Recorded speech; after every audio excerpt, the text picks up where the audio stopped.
तो जी इस वक़्त हम हैं तो हमारे कमरे में ही, पर आज हम थोड़ा-सा बाहर जाना चाहते हैं, क्योंकि आपको एक कहानी सुनानी है। कहानी है मेरे सपने के बारे में।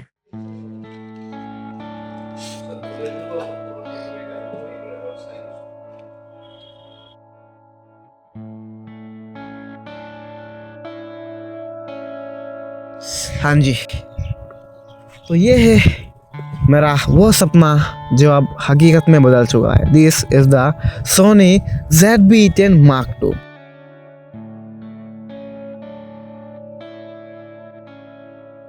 अब इससे पहले कि आप इस कैमरे की कहानी सुनो, आपको हम थोड़ा-सा पीछे ले जाना चाहेंगे।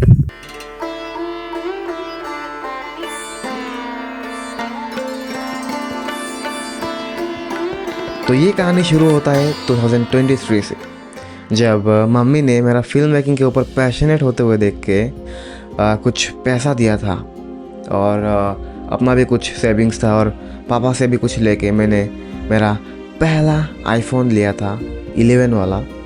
उस टाइम के लिए फिर भी 11 तो बहुत ही लो मॉडल हो रहा था, बट फिर भी मैंने बस सीखने के लिए, स्टार्ट करने के लिए वो लिया था, एक refurbished iPhone 11।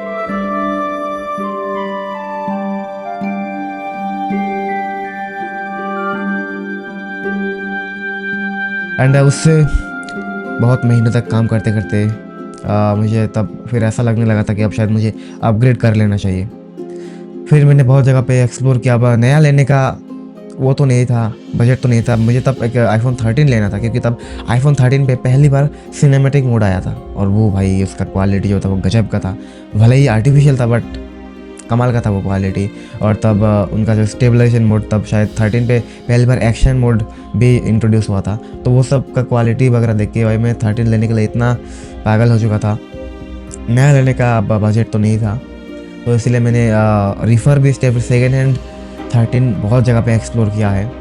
But at the end मुझे लास्ट पे जाके OLX पे एक अच्छा खासा डील मिला। आईफोन 13 सिर्फ 12,000 रुपये में मिल रहा था। स्क्रीन पे नंबर था, मैंने उस नंबर पे कॉल किया था। उन्होंने बोला कि वो शायद 14 या फिर 15 पे अपग्रेड करेंगे, इसलिए उनका 13 बेचना चाहते हैं और वो आर्मी वाले में से है। अब इनमें से आप लोगों में से कोई शायद समझ गए होंगे कि यहाँ पे मेरे साथ हुआ क्या था। तो उन्होंने दावा किया है वो लोग आर्मी वाले से है, तो मेरा ट्रस्ट और बढ़ गया कि चलो आर्मी वाले से पे है तो ठीक ही होंगे। तो उन्होंने पहली बार तो 200 रुपीज़ बुकिंग के लिए लिया है, और 2-3 दिन बाद जब डिलीवरी आने का वक्त आया तब उन्होंने कॉल किया कि ऐसे ऐसे जगह पे है, तो अभी गेट पास के लिए फ़ीस चाहिए तो वो दे दीजिए। तो उनको मैंने 2500 पे किया गेट पास फीस के लिए। अब फिर शायद कुछ तो गलती था उस पेमेंट में। उसने बोला कि इसमें ये एरर आया है, तो एक बार आप फिर कर दो ये पेमेंट, ये वापस जाएगा आपके 2 मिनट में वापस जाएगा, कोई टेंशन नहीं है। और मैंने एक और बार 2500 उनको दे दिया। उसके बाद क्या हुआ, वो ऐसा बोल रहे हैं कि कहीं पे प्रोडक्ट फंस गया है तो पूरा 100% पेमेंट करना होगा, तभी जाके आपको माल मिल जाएगा। अब मेरे पास ऑनलाइन पैसा ख़त्म हो गया था। अब मेरे पास फिर क्या बोलते हैं उसको, कैश में पैसा था। अब वो फिर ऑनलाइन भराने के लिए मैं गया था हमारा बाज़ार पे। फिर वहाँ पे मैंने उनको बोला कि ऐसा सीन है, आप मेरे को ऑनलाइन दे दो, मैं आपको कैश देता हूँ। फिर उनसे मैंने ऑनलाइन लेके फिर उनको मैंने पूरा पेमेंट ही कर दिया। अब उस पूरा पेमेंट लेने के बाद उन्होंने जब फ़ोन स्विच ऑफ किया भाई, उसके बाद कभी उन्होंने फ़ोन स्विच ऑन ही नहीं किया। फिर ऐसा बोल सकते हो कि उस वाला स्कैम करने के बाद वो पूरा नंबर ही फेंक दिया। और भाई यहाँ पे हो चुका था मेरे साथ बड़ा वाला स्कैम।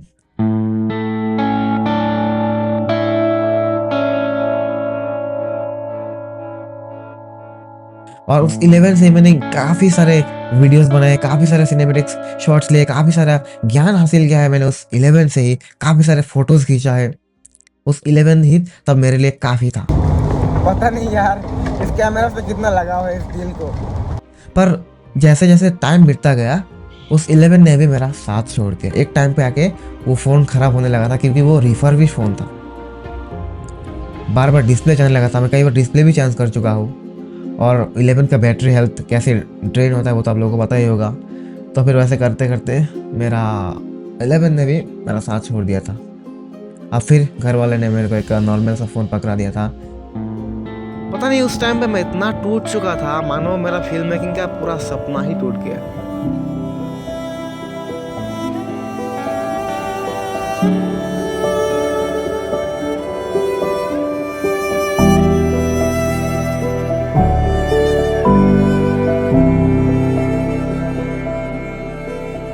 पर जैसे तैसे मैंने अपने आप को कंट्रोल करके मैंने उस फील्ड का एक्सपीरियंस बढ़ाया है।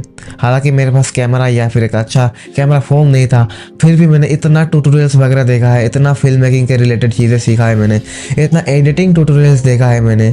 और फिर धीरे धीरे मैं फ्रीलांसिंग पे मेरा नेटवर्क बड़ा कर रहा था, मैं धीरे धीरे क्लाइंट एक्विजिशन को और बड़ा कर रहा था।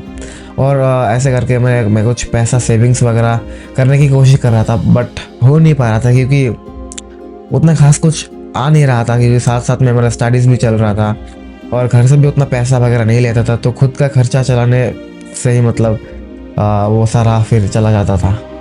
अब फिर धीरे धीरे आया है 2025, मैंने मेरा HS का एग्ज़ाम पास किया है, 12th बोर्ड पास किया है। उसके बाद फिर मेरे को एक बेंगलोर की स्टार्टअप से ऑफ़र आया, बेसिकली सोशल मीडिया एजेंसी था। वहाँ से उस ऑफ़र को एक्सेप्ट करते हुए मैं चला गया था बेंगलोर को।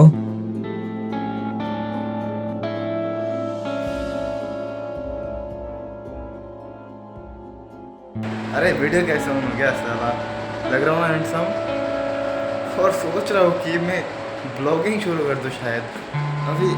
हाँ, लुक्स अच्छा हो गया थोड़ा सा, जिम वगैरह भी जा रहा हूँ अभी। देख रहे हो बाइसेप्स आ रहा है, ये बाइसेप्स देख रहे हो तुम, ये बाइसेप्स देख रहे हो तुम। हाँ देख रहे हो ना, क्यों ना करे ब्लॉगिंग शुरू करें फिर।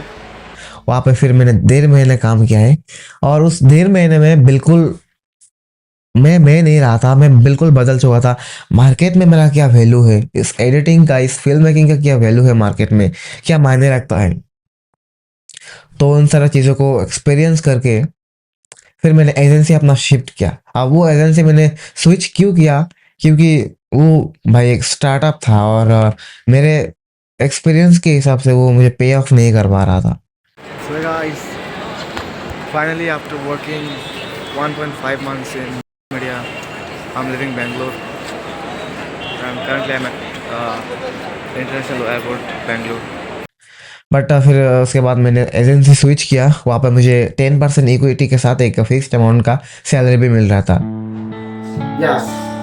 So hey, this is Rahim, the co-founder of OB Media. What I do for OB Media is I am a visual expert. Basically, I do the quality checks, the operations of media, and a lot more things. And again वहाँ पे भी मैंने सिर्फ 1.5 महीने ही काम किया है। अब ऐसा क्यों, क्योंकि देखो वहाँ पे मुझे सिर्फ 10% मिल रहा था। अब उस 10% के लिए मैं थोड़ी ना अपना 100% एफर्ट लगा उस एजेंसी के लिए।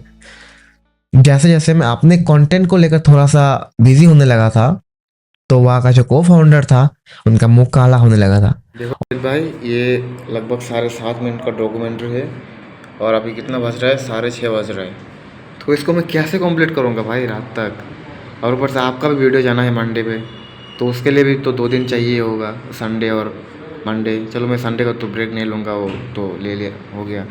संडे का 1 दिन और मंडे का 1 दिन तो चाहिए ना आपका वाला एडिट करने के लिए। और फिर मेरा भी एक रील जाएगा, उसको भी तो फिर देखना है। फिर मैं कैसे मैनेज करूँगा। और फिर मैं वहाँ से भी काट लिया।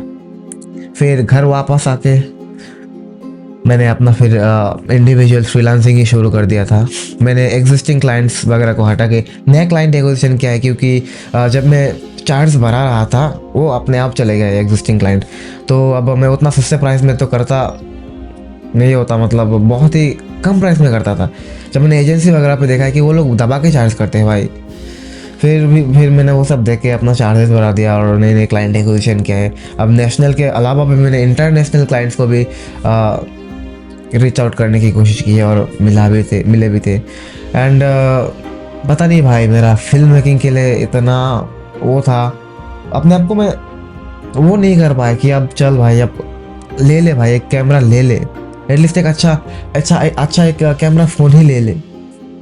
तब फिर मैंने डिसाइड किया, जब मैंने कुछ अच्छे क्लाइंट एक्विजिशन कर चुका था, अच्छा पैसा आ रहा था, तब मैंने सोचा कि चल एक आईफोन 15 ले लेते हैं। हालांकि अब 17 भी आ चुका है, मैंने सोचा था कि चल आईफोन 15 ही लेते हैं, क्योंकि उसमें जो सिनेमैटिक मोड है उसमें 1 to 3x तक ज़ूम भी मिल जाते हैं, और क्वालिटीज़ वगैरह अच्छा था। मैंने काफ़ी सारे लोग चेक करके देखा था, तो फिर मैंने 15 लेने का वो किया था, डिसाइड किया था कि चल 15 ले लेते हैं EMI पे।